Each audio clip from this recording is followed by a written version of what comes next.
Eu lembro do cheiro daquele escritório até hoje. Não era cheiro de perfume caro, não. Era cheiro de poder antigo, de papel guardado e de um frio que vinha de dentro da alma daquela gente. Um frio que congelava o ar e a esperança da gente pobre. Eu era a Maria, só Maria, e estava ali, sentada na beira de uma poltrona que era maior do que eu, esperando a sentença. Eu segurava a minha bolsa velha, apertando o couro gasto, tentando fazer parecer que eu tinha algum lugar para ir depois que saísse dali. Mas a verdade é que eu não tinha mais nada, a não ser a roupa do corpo e a certeza de que a vida tinha acabado para mim. Eu tinha conhecido Pedro em uma dessas festas que a gente só vai para fazer um extra. Eu trabalhava como copeira eventual. Ele era o filho caçula, o herdeiro bonitão da família Mendonça. Gente que não contava moeda, gente que tinha sobrenome que virava rua. Eu, por outro lado, nasci e cresci na Vila dos Remédios, onde a gente conta moeda, e o sobrenome da gente é só o que tá na conta de luz. O Pedro, o Pedro. Ele me prometeu um mundo. Ele dizia que eu era o ar que ele respirava, que a riqueza não importava, que o amor era a única moeda de troca que valia a pena. E eu, boba, com 20 e poucos anos e o coração cheio de sonhos, acreditei. Acreditei quando ele me levou para morar naquele anexo da mansão, escondido, claro, porque a mãe dele jamais ia aceitar. Acreditei quando ele me disse que ia enfrentar a família. Nosso amor era proibido, mas era quente, era intenso. A gente vivia de migalhas de tempo e de beijos roubados. E aí, a vida deu aquele nó que só ela sabe dar. Eu engravidei. Quando eu contei pro Pedro, ele ficou branco como papel. Mas depois me abraçou forte e disse que agora era pra valer. Que ele ia assumir, que a criança era a prova de que nosso amor era mais forte que o dinheiro deles. Ingênua, eu sei. E eu, mais ingênua ainda, achei que a chegada de um neto, o primeiro neto homem da linhagem, ia amolecer o coração de pedra da dona Cecília Mendonça. Que erro terrível o meu. O dia em que a dona Cecília descobriu foi o dia em que o sol parou de nascer para mim. Ela não gritou, não fez escândalo. Gente rica não faz isso. Gente rica te mata no silêncio, na frieza. Ela me chamou ao escritório, aquele mesmo onde eu estava agora, 3 anos depois. Naquela época, ela me olhou de cima a baixo, como se eu fosse um inseto que tinha pousado no tapete persa dela. Você acha mesmo, Maria, que um filho é um passaporte para esta vida? Ela perguntou, a voz baixa, mais perigosa que um trovão. Você acha que o nome Mendonça vai ser carregado por uma forasteira? Eu tentei argumentar, tentei dizer que eu amava o Pedro, que o bebê era inocente. Ela me cortou com um gesto da mão, um gesto que valia mais que 1000 palavras, um gesto de quem manda e desmanda. Você terá o dinheiro, uma quantia generosa para assumir. Você aborta, pega o cheque e nunca mais se aproxima do meu filho. Eu senti o sangue gelar. Eu não vou abortar. Este é o meu filho. A dona Cecília sorriu, um sorriso vazio que não chegava nos olhos. É o filho do meu filho, e você não tem como provar que ele é capaz de criá-lo. Você não tem estudo, não tem posses, não tem histórico. Eu tenho advogados, Maria. Eu tenho juiz. Eu tenho o controle. Eu chorei, implorei. O Pedro apareceu, tentou me defender, mas o pai dele, o Dr. Olavo, entrou na sala e o levou dali. O Pedro, que me prometeu um mundo, deixou que o pai o arrastasse para fora, me deixando sozinha com a hiena. Aquele dia, eu fui expulsa da mansão, sem dinheiro, sem apoio, sem o pai do meu filho. Mas eu não abortei. Eu juntei meus poucos trocados e fui morar em um quartinho nos fundos de uma pensão, na periferia. O ódio me dava força. Aquele bebê na minha barriga era a única coisa que me mantinha viva. Eu trabalhei dobrado. Limpei chão, lavei roupa, vendi doces na rua, o que fosse preciso. Eu não queria o dinheiro deles. Eu queria provar que eu era capaz. E o meu filho nasceu, o Gabriel, lindo, forte, com os olhos castanhos do pai. Ele era a minha luz, mas também era o meu calcanhar de Aquiles. Por 2 anos eu vivi na sombra, lutando para dar o mínimo para o Gabriel. Eu mal tinha o que comer, mas ele sempre tinha leite. Eu vestia farrapos, mas ele sempre estava limpinho. Eu achava que, se eu ficasse quieta, se eu não incomodasse, eles me deixariam em paz. Achava que a dona Cecília tinha se esquecido de mim. Que burra eu fui. E é aí que voltamos àquele escritório, 3 anos depois. Mas agora, a situação era ainda pior. Naquele dia eu não estava ali para negociar. Eu estava ali para ouvir a sentença final. O Pedro tinha me procurado. Ele estava arrependido. Dizia que sentia falta do filho. Eu, estúpida, dei uma chance. Pensei que ele, amadurecido pela distância, finalmente enfrentaria a família. Ele começou a visitar o Gabriel escondido, e eu me senti feliz, pela primeira vez em anos. Mas a dona Cecília não dormia no ponto. Ela me chamou para o escritório novamente, mas desta vez o Pedro estava lá, sentado ao lado dela, com a cabeça baixa. E o Dr. Olavo estava na cabeceira da mesa, com uma pasta grossa debaixo do braço. Maria, sente-se, disse Dona Cecília, apontando para a poltrona. A voz dela era de veludo, mas eu sabia que o veludo escondia lâminas. Eu me sentei, meu coração batendo tão forte que parecia que ia rasgar meu peito. Eu senti um medo frio e rastejante. O Pedro nos procurou, ela continuou. Ele está confuso. Ele sente falta do menino, sim, mas ele não pode ter uma vida de sacrifícios. Ele tem um futuro. E você, Maria, está atrapalhando o futuro dele. Eu olhei para o Pedro, implorando com os olhos para que ele falasse, para que ele me defendesse. Ele evitou o meu olhar, fitando as pontas dos sapatos caros. Pedro, diga a ela, ordenou o pai. O Pedro levantou a cabeça. Os olhos dele estavam vermelhos, mas não de tristeza, de vergonha. Maria, eu não posso mais. Não dá. Minha mãe tem razão. Eu não sou feito para essa vida de luta. Eu vou me casar. Aquela frase me atingiu como um tiro de espingarda no meio do peito. Casar. Casar? Eu mal consegui sussurrar. Com quem? Com a Camila Fontes. Dona Cecília respondeu por ele, com satisfação na voz. Uma moça da nossa classe, com posses, que entende o valor do nosso nome. Eu senti a bile subir pela garganta. E o Gabriel? E todas as promessas? E o Gabriel? O seu filho? Eu gritei pela primeira vez. O Dr. Olavo bateu a mão na mesa. É exatamente sobre isso que viemos falar. Você recebeu uma intimação ontem, não recebeu? Eu lembrei do envelope pardo que o carteiro tinha entregue. Eu não tinha tido coragem de abrir. Recebi, respondi, engolindo o nó na garganta. Pois bem, nós estamos entrando com um pedido de guarda total. Meu mundo desabou. O chão girou. O quê? Não! Vocês não podem fazer isso! Dona Cecília cruzou as mãos sobre a mesa de mogno polido. Podemos, Maria. E vamos.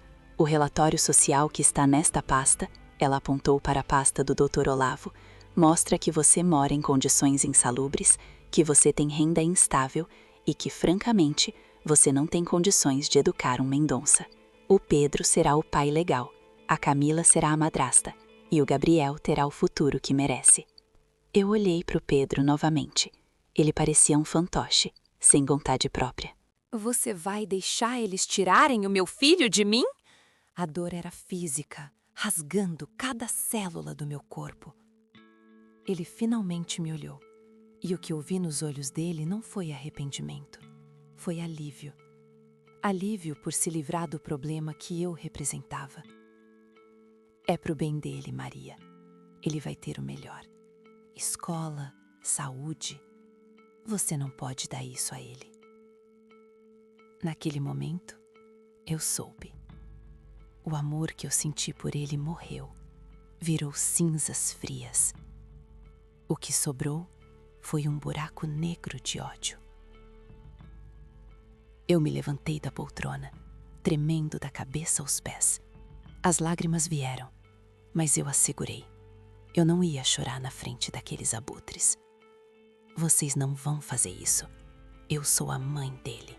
Eu o gerei, eu o criei sozinha. O doutor Olavo sorriu, um sorriso paternal e cruel. A lei é clara, Maria.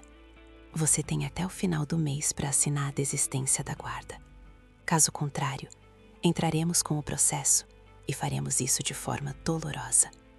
E francamente, se você lutar, você perde. E perde feio. Dona Cecília se inclinou sobre a mesa. E um aviso, Maria. Se você tentar usar a mídia, se tentar fazer escândalo, eu garanto que você perde o pouco que tem. E o Pedro fará questão de nunca mais ver o filho. Eles me encurralaram. Eles usaram a única coisa que eu amava no mundo como arma. Eu saí daquele escritório sem dizer mais uma palavra. Eu desci as escadas daquela mansão gigantesca e fria. E enquanto eu andava pelo jardim impecável, eu senti o peso da minha miséria. Eu era pobre, sozinha, e estava prestes a perder meu filho. Cheguei em casa, naquele quartinho úmido, e abracei o Gabriel. Ele estava dormindo. Eu cheirei o cabelo dele, o cheiro de sabonete barato e de criança que era o meu único conforto. Eu chorei, sim. Chorei até não ter mais lágrimas. Chorei a dor da traição, a dor da injustiça, a dor de ser pobre e invisível. Mas quando o sol começou a nascer, eu parei de chorar. Eu olhei para o rostinho do meu filho e uma força que eu não sabia que existia acordou dentro de mim. Uma força fria, dura, feita de puro rancor. Eu não ia assinar papel nenhum. Eu não ia desistir do meu filho. Eu entendi naquele momento que lutar com eles no campo de batalha deles, o campo da lei e do dinheiro, era suicídio. Eu não tinha como pagar advogados. Eu não tinha como provar que um quartinho úmido era melhor que a mansão Mendonça. Eu tinha que mudar as regras do jogo. Eu me levantei, respirei fundo e fiz uma promessa. Uma promessa que eu fiz para mim mesma, para o Gabriel e para Deus.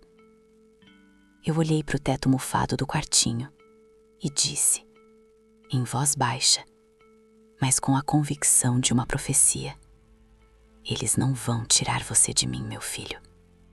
Eles me humilharam, me jogaram na lama.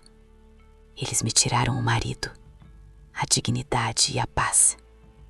Mas eles não vão tirar você.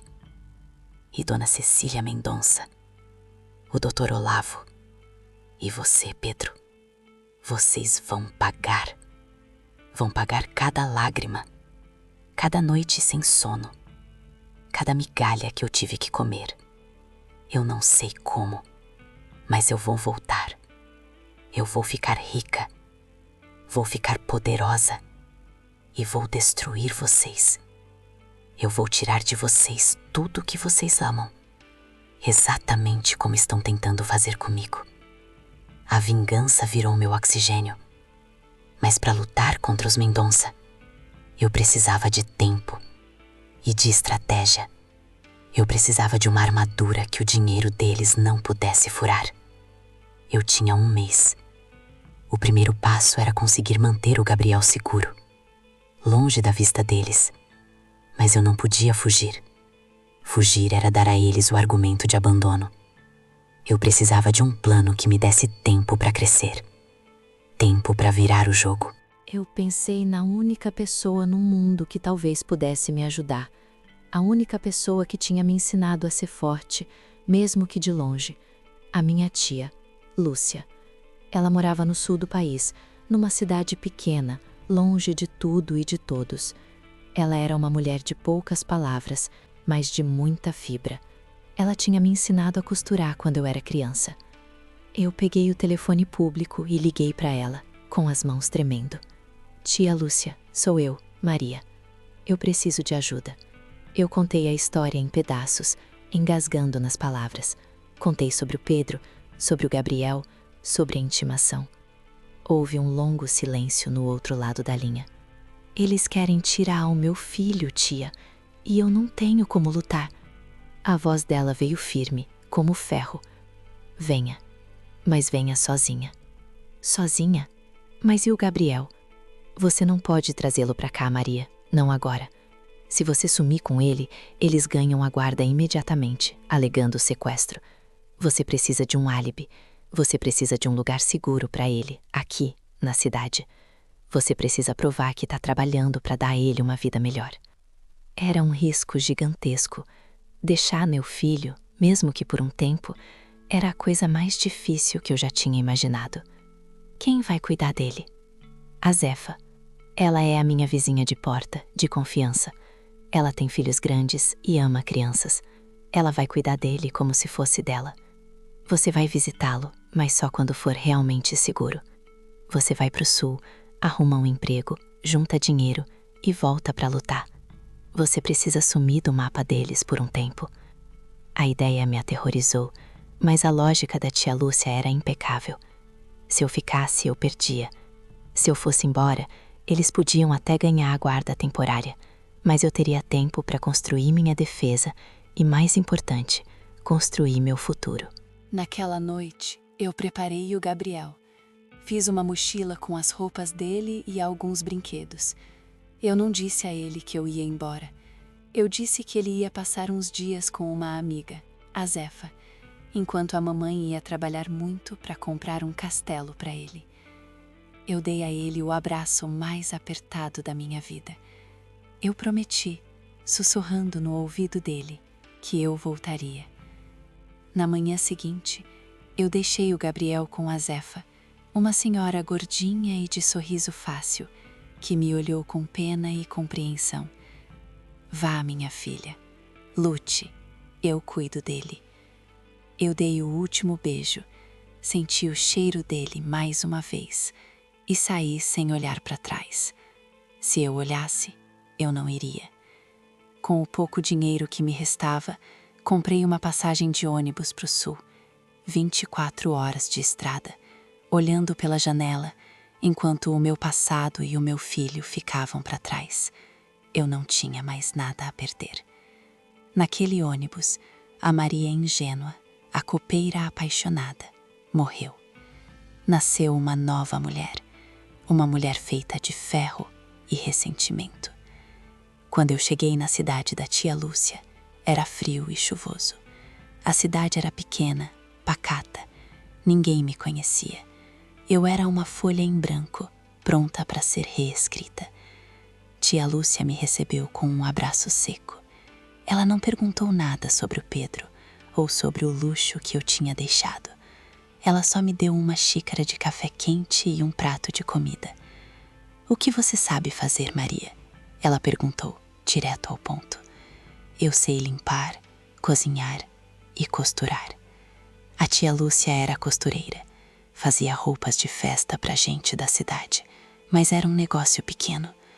Você vai costurar e vai aprender a costurar direito.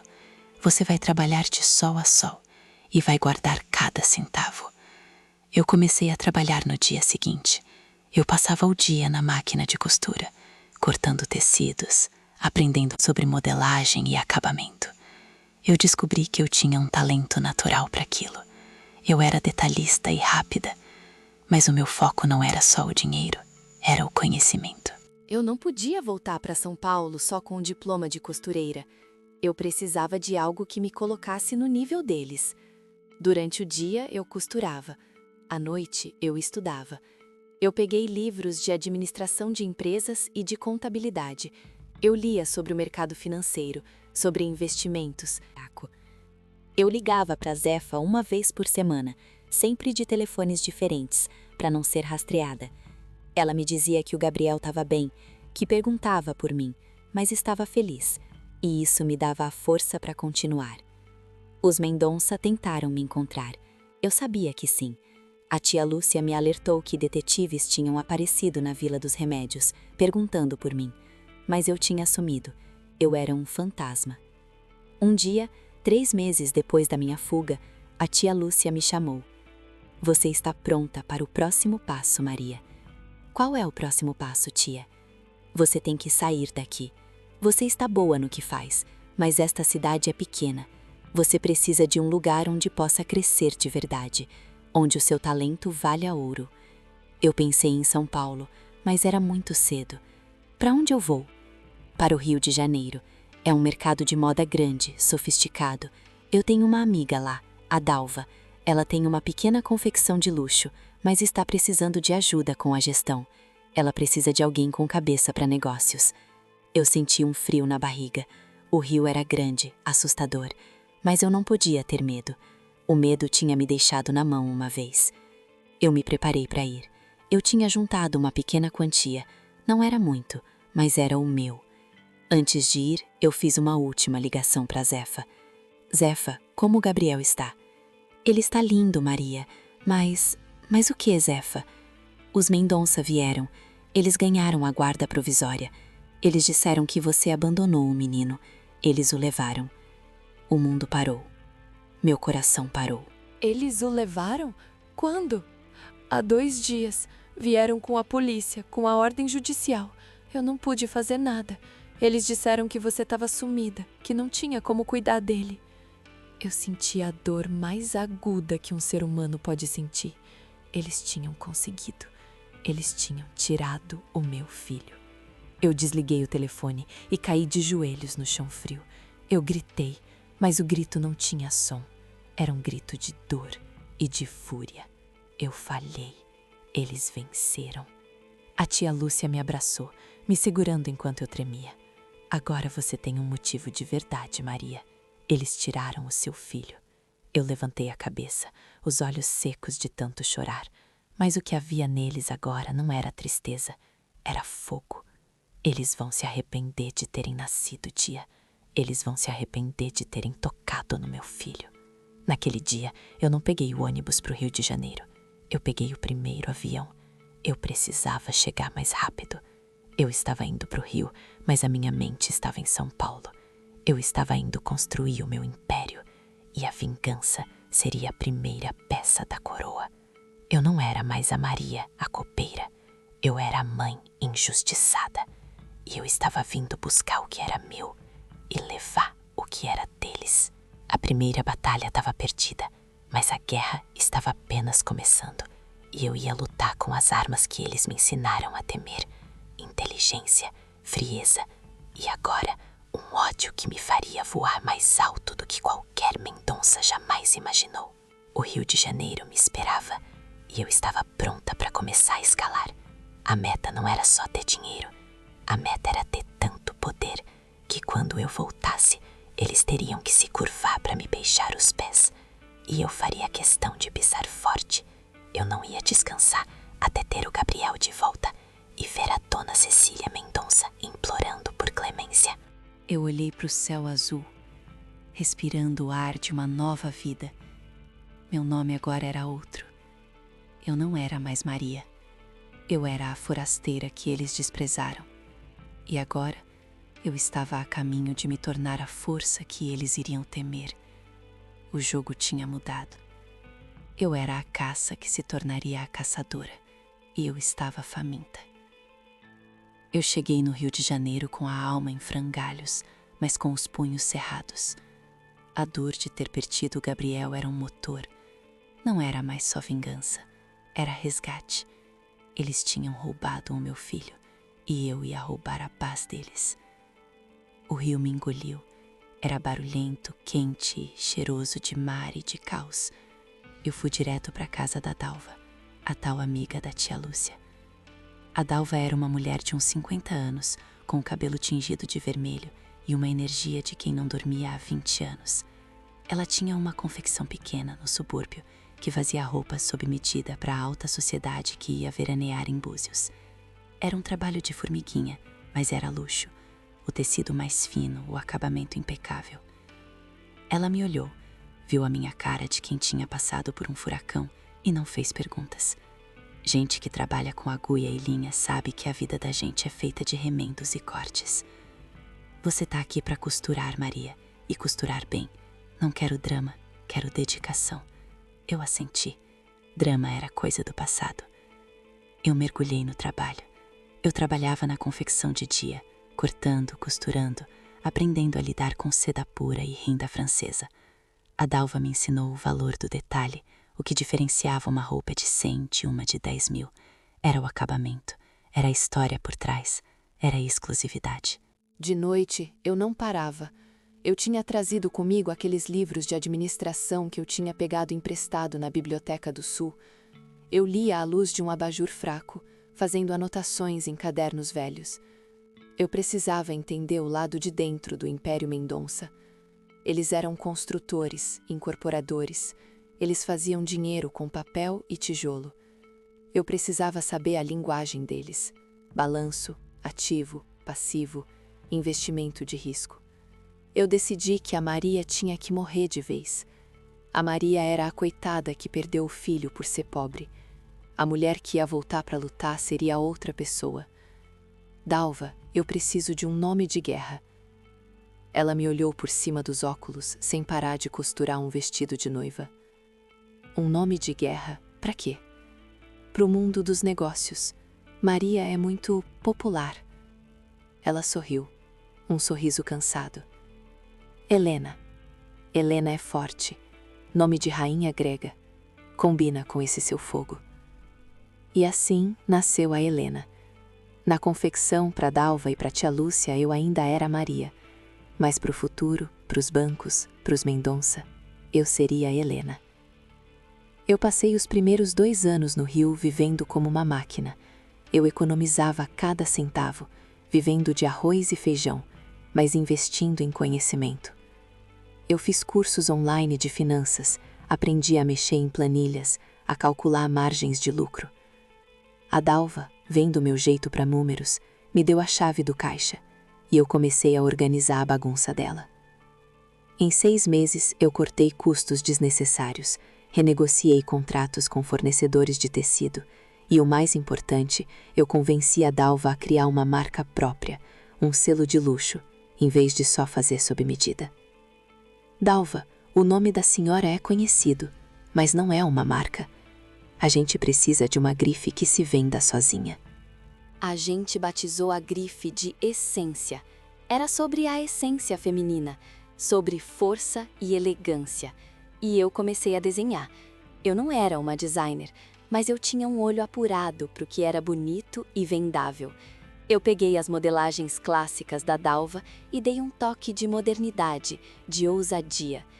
A primeira coleção da Essência foi um sucesso modesto, mas abriu portas. A gente começou a vender para boutiques chiques em Ipanema.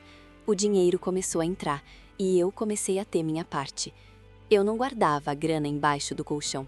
Eu lia sobre como investir em ações de baixo risco, como diversificar a carteira. Eu era obcecada. Cada real que eu fazia não era meu, era do Gabriel. Era tijolo na fundação do meu império. Nessa época eu não podia ligar mais para Zefa, era perigoso demais. Eu tinha que confiar no meu advogado. Sim, eu já tinha um advogado, o Dr. Ricardo. Eu o encontrei por indicação da tia Lúcia. Ele era um jovem promissor, ambicioso, que trabalhava para um escritório grande, mas pegava casos pequenos por fora. Eu liguei para ele apenas uma vez por mês, com um celular descartável. Dr. Ricardo, me diga sobre meu filho. A voz dele era calma, profissional.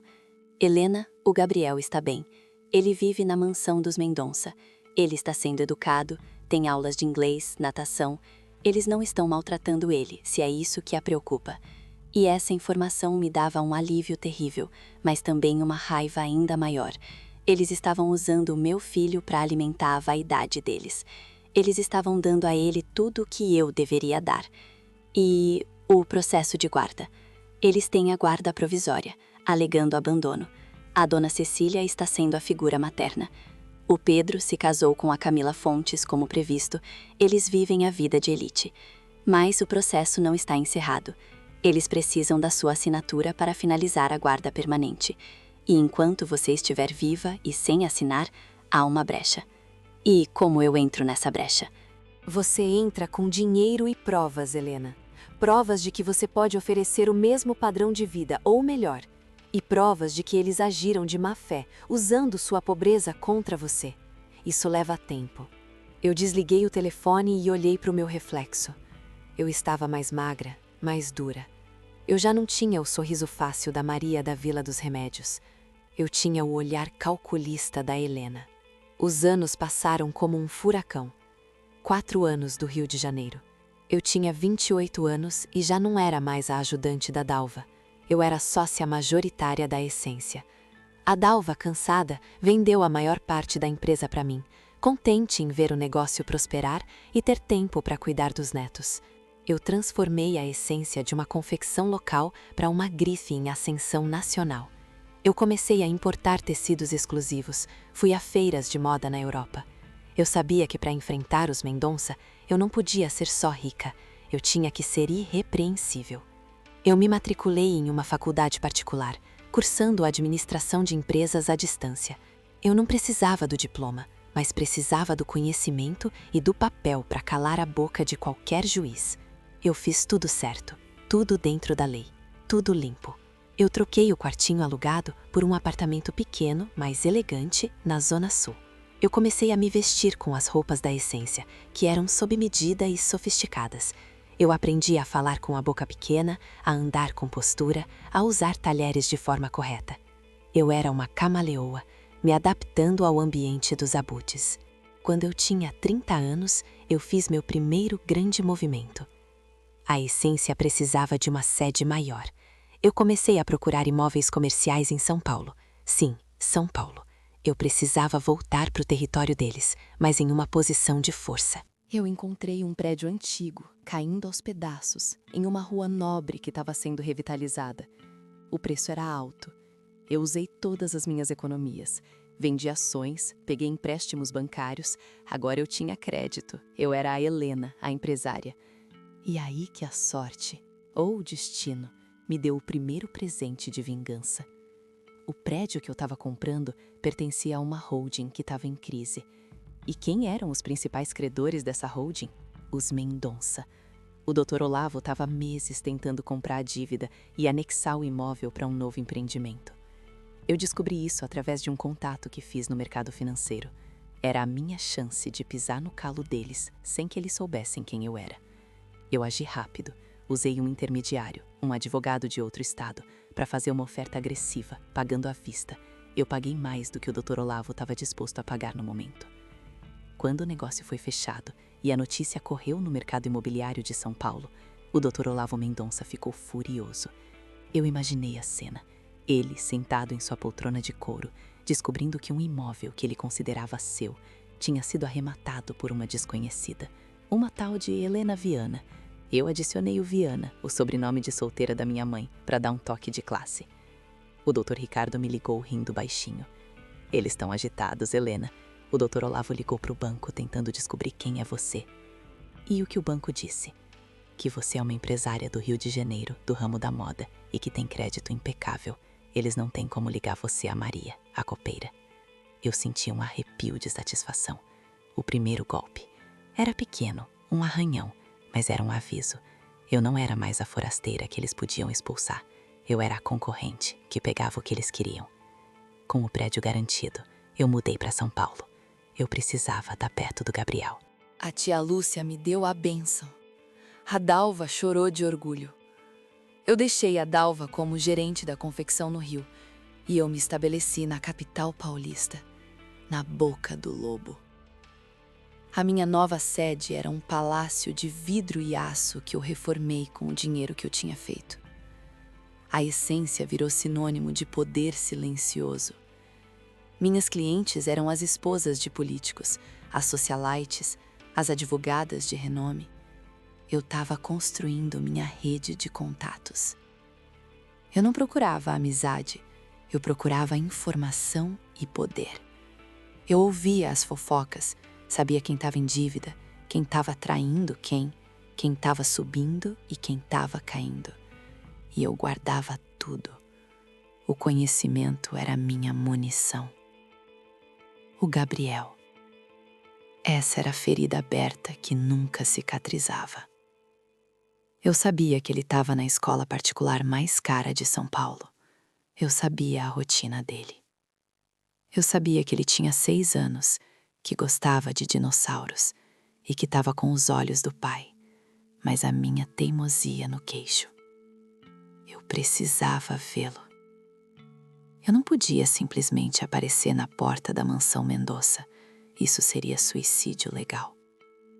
Então eu usei meus recursos. Eu contratei uma babá nova para minha casa. Eu precisava de uma fachada de vida normal. E comecei a frequentar os eventos de caridade da alta sociedade. Eu sabia que a dona Cecília Mendonça era a rainha desses eventos. A minha primeira aparição pública como Helena Viana foi em um leilão beneficente, em um hotel 5 estrelas. Eu estava usando um vestido essência, preto, impecável, que me fazia parecer mais alta e mais fria. Meu cabelo estava arrumado, minhas joias eram discretas, mas caras. Eu parecia que tinha nascido naquele ambiente. Eu entrei na sala de jantar e senti todos os olhares em mim. Ninguém me conhecia.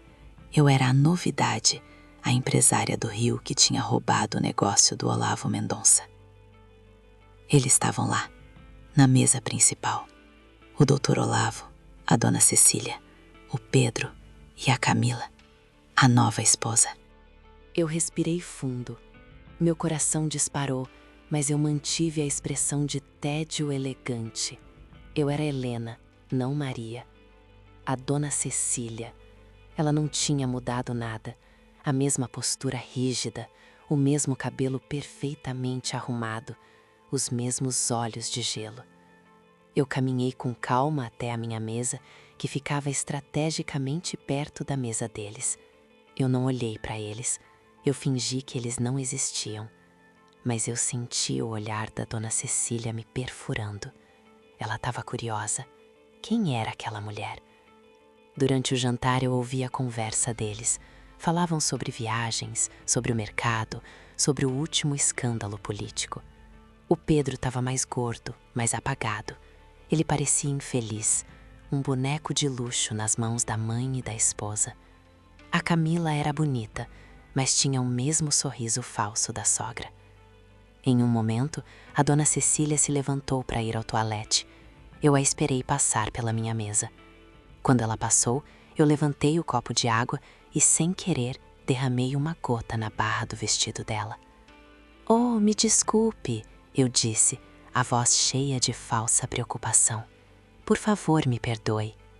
Ela parou e olhou para mim. E ali estava eu, frente a frente com a minha algoz, depois de anos.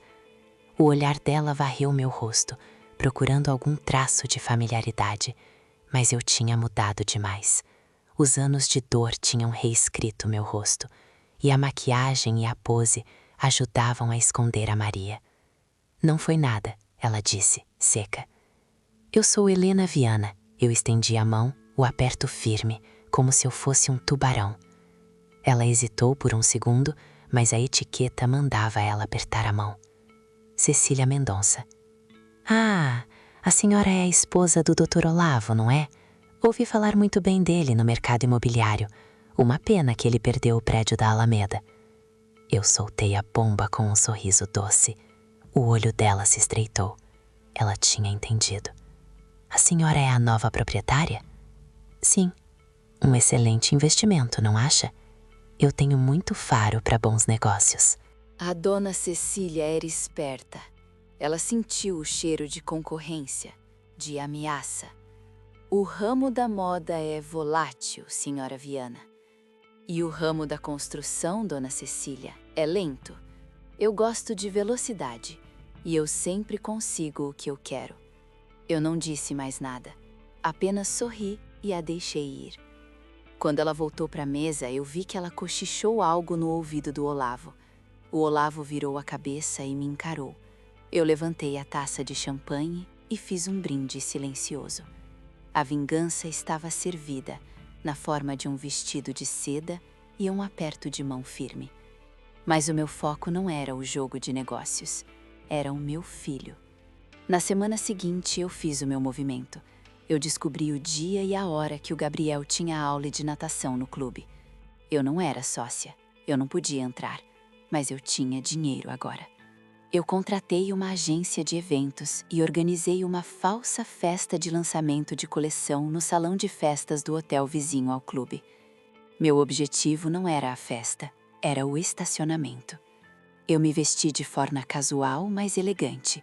Coloquei óculos escuros grandes e um chapéu. Eu parecia uma socialite fugindo dos paparazzi. Eu estacionei meu carro de luxo, sim, eu tinha um carro de luxo agora, para combinar com a Helena, em um ponto estratégico, perto da saída da piscina do clube. Eu esperei. Minhas mãos estavam suando. Meu coração batia tão forte que eu achei que ia rasgar a camisa. E então eu o vi. Ele saiu da piscina, enrolado em uma toalha azul com dinossauros. Ele estava um pouco mais alto, os cabelos molhados. Ele estava com a babá e a Camila, a madrasta. O Gabriel, meu filho. Ele estava lindo. Ele ria de algo que a babá disse. Ele parecia feliz. Eu engoli o choro. Eu não podia sair do carro. Eu não podia estragar tudo. Se a Camila me visse, seria o fim. Eu apenas o observei. Eu memorizei cada traço do seu rosto, a forma como ele andava, o jeito que ele jogava o cabelo. A Camila estava distraída ao telefone. O Gabriel parou e apontou para o céu, onde um avião passava. Naquele segundo, eu abri a janela do carro, baixinho. Gabriel! Eu sussurrei. Ele virou a cabeça. Os olhos castanhos dele encontraram os meus, por trás dos óculos escuros. Ele franziu a testa, sem me reconhecer. Para ele, eu era uma estranha elegante, mas eu precisava que ele me ouvisse. Eu te amo, meu amor. A mamãe vai te buscar. Ele continuou me olhando, confuso. Ele ia perguntar algo, mas a Camila o puxou pelo braço. Vamos, Gabriel, não olhe para estranhos. Eles entraram no carro deles, um SUV preto. Eu fiquei ali, tremendo, chorando em silêncio dentro do carro. Eu tinha visto meu filho. Ele estava seguro, mas ele estava longe e ele não me reconheceu. Essa dor era a prova de que eu estava no caminho certo. Eu não podia mais ser a Maria. A Maria não tinha força para lutar. Eu voltei para o meu escritório, sentei na minha cadeira de couro e liguei para o Dr. Ricardo. Doutor, eu preciso acelerar o processo. Eu quero a guarda total. Helena, você já tem o capital, a empresa, a residência em São Paulo. Mas a briga com os Mendonça é longa. Precisamos de um ataque legal que desmoralize eles. O que nós precisamos? Precisamos provar que o Pedro não é um pai presente, que a dona Cecília está usando o menino como troféu social e que eles usaram de fraude para alegar abandono. Mas, acima de tudo, você precisa de um trunfo, algo que os Mendonça não queiram que o mundo saiba. Eu passei os meses seguintes investindo em duas coisas, minha empresa e a busca pelo podre dos Mendonça. A essência cresceu de forma meteórica. Eu abri filiais em shoppings de luxo, comecei a fazer desfiles de moda que chamavam a atenção da imprensa. Eu estava me tornando uma celebridade discreta no mundo dos negócios. A imprensa me chamava de a Dama de Ferro da Moda. E o Dr. Olazo Mendonça continuava perdendo pequenos negócios para mim. Eu estava sempre um passo à frente, comprando terrenos, investindo em ações que ele queria. Eu descobri que a Brafia não era só dinheiro, eram os contatos. Eu contratei uma equipe de investigação particular, discretíssima, para vasculhar a vida dos Mendonça. Eu queria saber não só onde eles pisavam, mas onde eles escorregavam. Um dia o detetive me entregou um envelope pardo. Helena, o Dr. Olavo não é só o empresário sério que ele finge ser. Ele tem uma amante de longa data, a secretária dele, a Sônia. Ele compra imóveis e carros para ela, tudo em nome de laranjas. E tem mais. O quê? O Pedro Mendonça. Ele não é tão limpo quanto parece. Eu senti um frio na espinha. O que ele fez? Ele tem um problema sério com jogos, apostas pesadas. Ele perdeu uma fortuna no último ano. E quem está cobrindo o prejuízo? O Dr. Olavo. E para cobrir o buraco, eles estão usando fundos de investimento da construtora que deveriam ser usados em obras públicas. Aquilo era dinamite, fraude, desvio de dinheiro, evasão fiscal. E o Pedro, o pai do meu filho, era o pivô do escândalo. Eu liguei para o Dr. Ricardo, a voz calma, mas o coração em festa. Doutor, prepare a munição. Eu tenho o trunfo.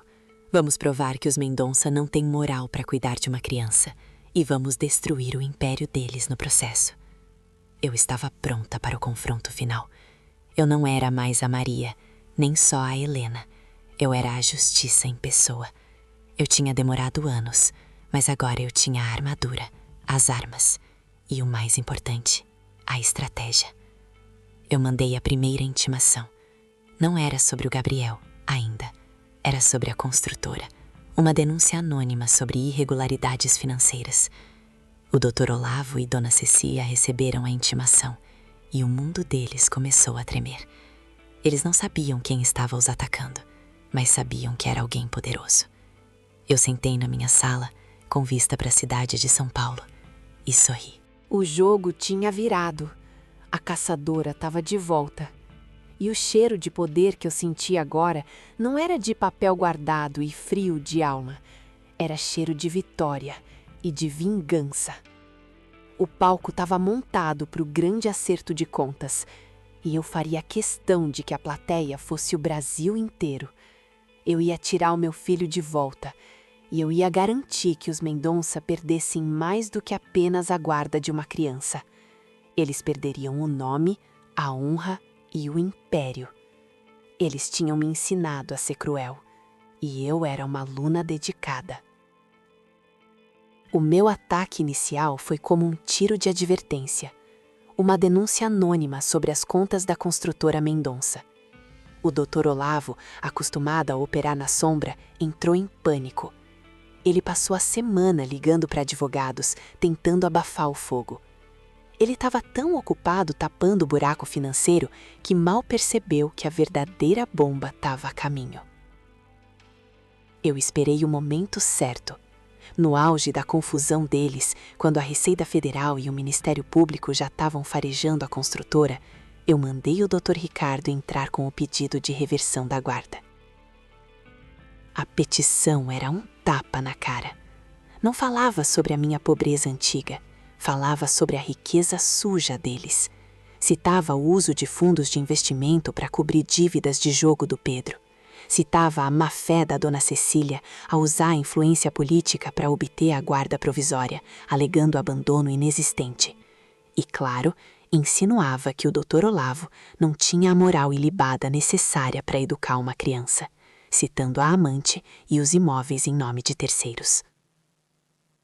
A bomba explodiu no colo deles. O Dr. Olavo exigiu uma reunião de emergência com o meu advogado.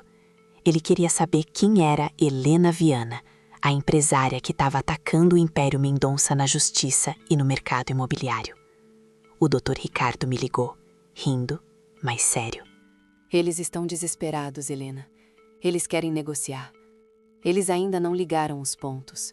Acham que você é uma concorrente vingativa ou que foi mandada por algum inimigo de longa data. Marque a reunião, doutor. E marque no escritório deles. Eu quero que seja no mesmo lugar onde eles me humilharam. Ele hesitou. Você tem certeza? Ir sozinha? Eu não vou sozinha. Eu levarei a verdade.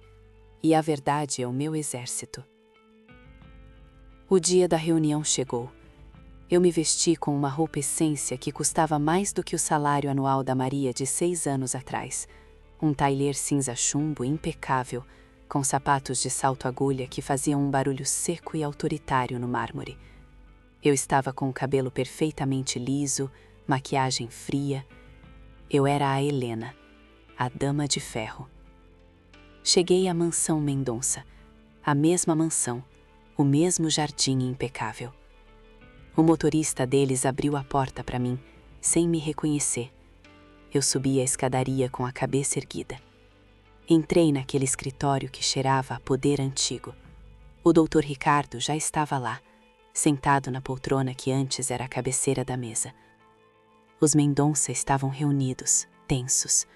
O Dr. Olavo, o rosto vermelho de raiva contida. A Dona Cecília, pálida, mas ainda tentando manter a pose de rainha. E o Pedro, sentado ao lado dela, magro de preocupação, parecendo um menino assustado. Eu não pedi para sentar. Fiquei de pé, dominando a sala. Boa tarde, Dr. Olavo, Dona Cecília, Pedro, eu disse, a voz baixa, controlada, mas cortante como vidro. O Dr. Olavo tentou assumir a controle. Senhora Viana, precisamos ser francos.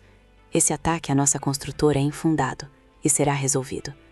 Mas o que isso tem a ver com a guarda do meu neto? Tem tudo a ver, Dr. Olavo. Eu respondi, com um sorriso que não alcançava os olhos. Moralidade. Ou a falta dela. A Dona Cecília interveio, com a sua voz de veludo afiado. Nós sabemos que você está usando o processo de guarda como chantagem para obter vantagens financeiras no mercado imobiliário. Quanto você quer para recuar e assinar a desistência da guarda? Eu dei um passo à frente, apoiando as mãos na mesa de mogno polido. Eu olhei diretamente para a Dona Cecília. E o que eu fiz em seguida foi a coisa mais difícil e libertadora que eu já tinha feito. Eu tirei os óculos escuros que estavam no meu cabelo e eu deixei a Maria aparecer por um segundo. Vantagens financeiras? Eu não quero o dinheiro de vocês, Dona Cecília. Eu quero o que é meu. Ela me olhou, confusa. Olavo e Pedro também. Do que você está falando, senhorita Viana? Eu respirei fundo e deixei a voz de Maria sair. A voz que eles tinham tentado sufocar anos atrás. Eu estou falando do meu filho, Dona Cecília. Eu estou falando do Gabriel. Silêncio mortal. O ar sumiu da sala. A Dona Cecília piscou lentamente, como se estivesse processando um erro de cálculo. O Dr. Olavo ficou branco como cal. E o Pedro? O Pedro me olhou com um pavor misturado com um reconhecimento tardio. Maria? Ele sussurrou. Eu sorri. Um sorriso de quem tinha atravessado o inferno e voltado para buscar a alma. Maria? Não. Maria morreu no dia em que vocês tentaram me obrigar a abortar. Meu nome é Helena Viana e eu sou a sua pior inimiga. A Dona Cecília se recompôs rapidamente, a raiva substituindo o choque. Isso é ridículo! Essa mulher está tentando uma fraude de identidade. Olavo, chame a segurança. Não, Cecília, não chame. Eu continuei, a voz agora firme e fria como a de Helena. Se você chamar a segurança, eu chamo a imprensa. E você sabe o que acontece quando a imprensa descobre que a dama de ferro da moda que arrematou seu último empreendimento é a mesma copeira suja que você expulsou da sua casa. Eu joguei a pasta do Dr. Ricardo sobre a mesa. O som foi alto no silêncio. Vocês querem saber o que eu quero? Eu quero que vocês assinem a guarda total do Gabriel para mim. Agora. O Dr. Olavo pegou a pasta, as mãos tremendo. Ele viu os documentos, as provas, as planilhas. Ele viu o nome da Sônia, a amante. Ele viu os detalhes das contas de jogo do Pedro. Isso é chantagem, Maria. Chantagem? Não, Dr. Olavo. Isso é justiça. Vocês usaram a minha pobreza para me acusar de abandono e roubar o meu filho. Eu usei a sua sujeira para provar que vocês não têm condições morais, muito menos legais, para cuidar de uma criança. Eu olhei para o Pedro, que estava com a cabeça baixa.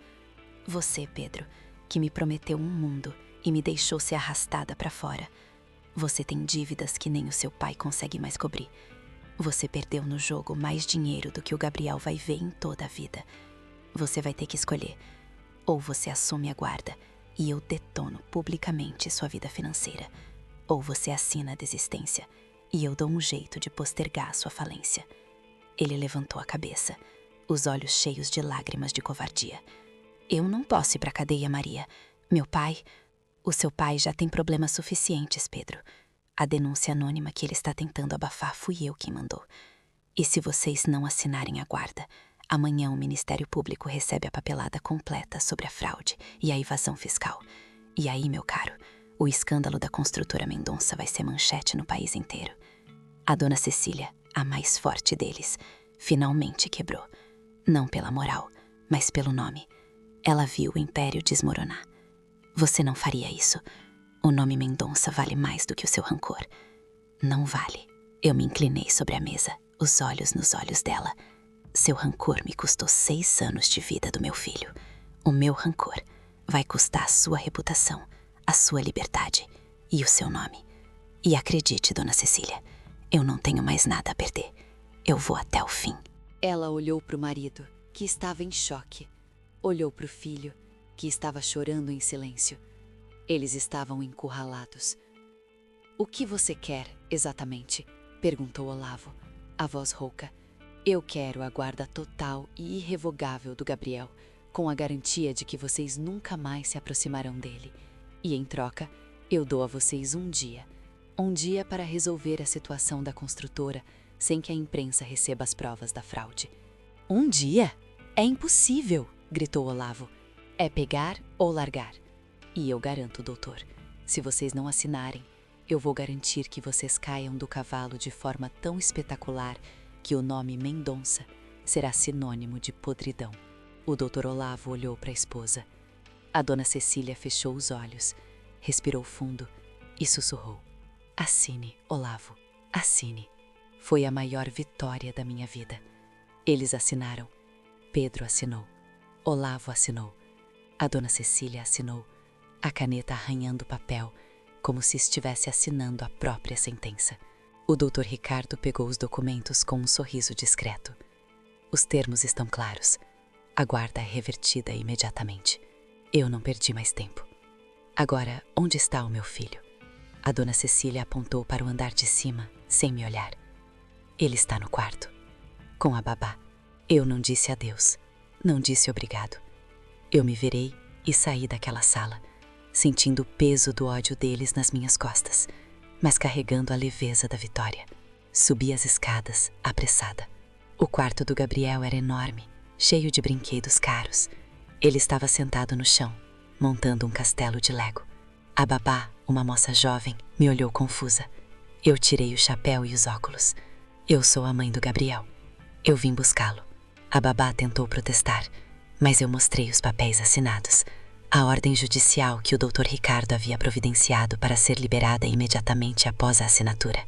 Ela viu a urgência e o poder nos meus olhos e recuou. Eu me ajoelhei na frente do meu filho. Gabriel. Ele levantou a cabeça. Tinha 7 anos agora. Lindo, com os olhos de chocolate do pai, mas a expressão séria que eu conhecia tão bem. Quem é você? Aquilo doeu mais do que qualquer humilhação da dona Cecília. Ele não me reconhecia. Eu sou a sua mãe, meu amor. Eu sou a Maria, mas agora você pode me chamar de Helena.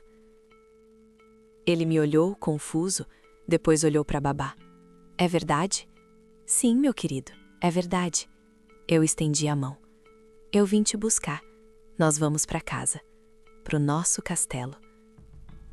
Ele olhou para o castelo de Lego, depois olhou para mim, para minha roupa elegante, para o meu rosto que ele não lembrava, mas que parecia familiar no fundo da alma. Ele largou a peça de Lego e correu para mim. O abraço dele foi o fim da minha dor, o fim da minha raiva. Foi o recomeço. Eu o segurei forte, sentindo o cheiro dele, o cheiro de criança limpa e segura. Eu senti sua falta, mamãe. Eu também senti a sua, meu amor. Todos os dias. Eu o peguei no colo, peguei a mochila que eu havia preparado e saí daquela mansão. Eu não olhei para trás, mas sabia que os Mendonça estavam nos observando da janela do escritório. Eu não fui embora de mansinho. Eu tinha um plano. No portão da mansão, esperando, havia um carro, mas também havia uma van de TV. Eu tinha ligado para uma jornalista que eu conhecia, uma cliente da Essência, e dado uma dica. A dica de que a dama de ferro da moda estava prestes a fazer um grande acerto de contas pessoal. Quando eu saí com o Gabriel no colo, A jornalista me abordou. Helena Viana, o que está acontecendo? Você está saindo da mansão Mendonça com o neto deles? Eu olhei para a câmera, com o Gabriel aninhado no meu pescoço. Sim, eu estou levando o meu filho para casa. Mas a guarda do Gabriel não pertencia aos Mendonça? Eu sorri, um sorriso puro de triunfo. Eles alegaram que eu o abandonei por ser pobre. Eu voltei para provar que a pobreza não é um crime, mas a corrupção e a falta de moralidade são. Os Mendonça tentaram me destruir com o dinheiro deles.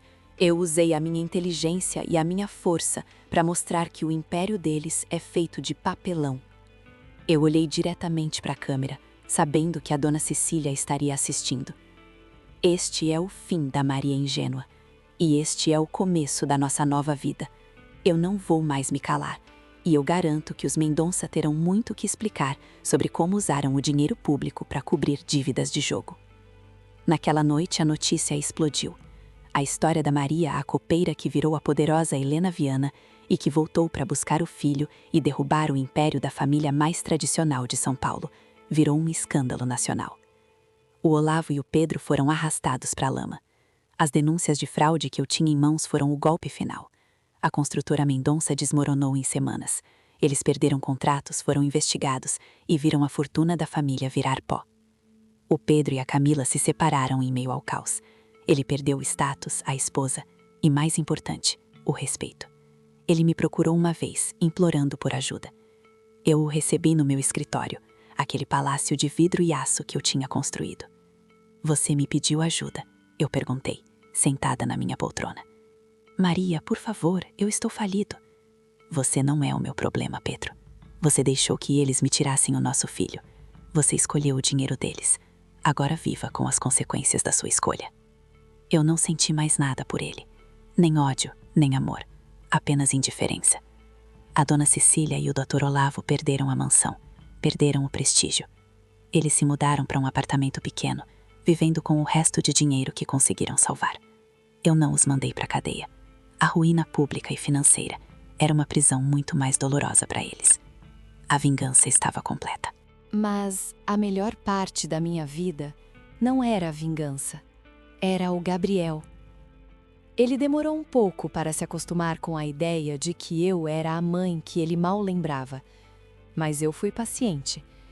Eu o levei para morar comigo no meu apartamento, espaçoso e cheio de luz. Eu o matriculei na melhor escola, a que eu podia pagar com o meu próprio esforço. Eu o observei crescer, forte e inteligente. Um dia, estávamos sentados no meu escritório, ele desenhando dinossauros em um papel, enquanto eu revisava planilhas. Mamãe? Diga, meu amor. Por que você foi embora por tanto tempo? Eu larguei a caneta e olhei para ele. Essa era a pergunta mais importante de todas.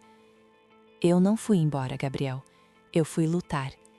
Sua avó e seu pai tentaram nos separar porque éramos pobres. Eu tive que ir para longe, virar uma pessoa forte, para poder voltar e lutar com as armas deles. Eu voltei para te buscar. Ele pensou por um momento, olhando para o meu rosto, o rosto que era a prova viva da minha luta. E você ganhou. Você é a mais forte de todas. Eu sorri, pela primeira vez em anos, um sorriso de verdade, que vinha da alma. Sim, meu filho, eu ganhei. Eu tinha me tornado a Helena Viana, uma empresária de sucesso, respeitada, temida. Eu tinha o dinheiro, o poder e a vingança.